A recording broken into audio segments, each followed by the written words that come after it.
Okay, hello. Today is May 1st and I'm going to do a short video on my garden position in the yard and also where we decided to put grow boxes and how we position the plants that we're growing inside each grow box to get the most sunlight.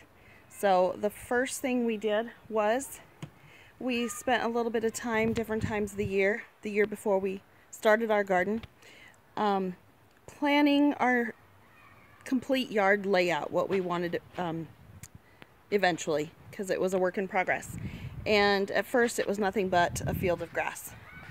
So everything else has been put in since we moved here. And at first we were going to have the garden on the west side of the yard, and eventually we decided to put it on the east side of the yard, and we are actually in zone 6. And as you can see, we have some neighbors' trees around the perimeter a little bit, and we have vinyl fences everywhere, but that is fine. So we decided to put it on the east side of the yard, and we ripped out grass and put in curbing and then gravel actually around it, so we have a lot less grass to water and mow.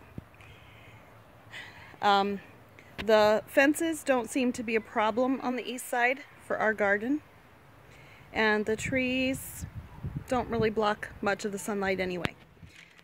So the first thing we did, we decided what part of the yard was going to get a lot of sunlight and be close enough to the house that it would make tending the garden very quick and easy.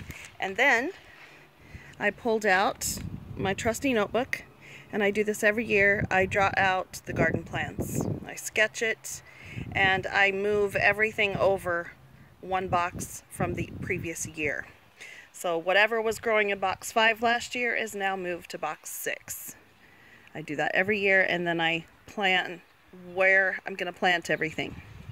And I like to do a lot of companion planting as much as possible.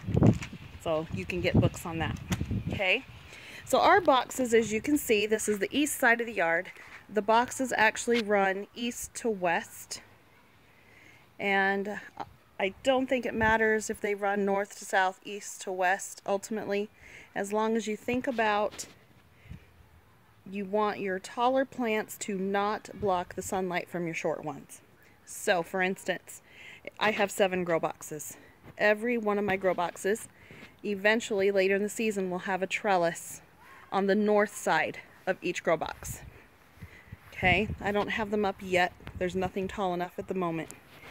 So here is one box. On my left is the north. There will be a trellis on this north side with cucumbers or green beans, gourds, something vining will go up on this left side. And I have little things here you can see where we put the metal posts for our trellis go there. Okay, so the tallest thing will always be on the north.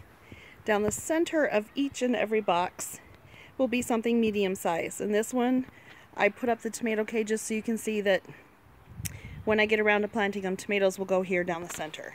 Okay, and on the right is the south side. Something shorter, the shortest things such as carrots, lettuce, radishes, and so forth will always be on the right or the south side of the box. This way, the tall plants are never blocking the sunlight from the short ones. Okay, and I just have a couple things that are perennial that pretty much stay in their place, such as asparagus and rhubarb that is going crazy. Everything else gets moved over, including the herbs. The perennial herbs, I just dig them up and move them over. It takes a second. Okay,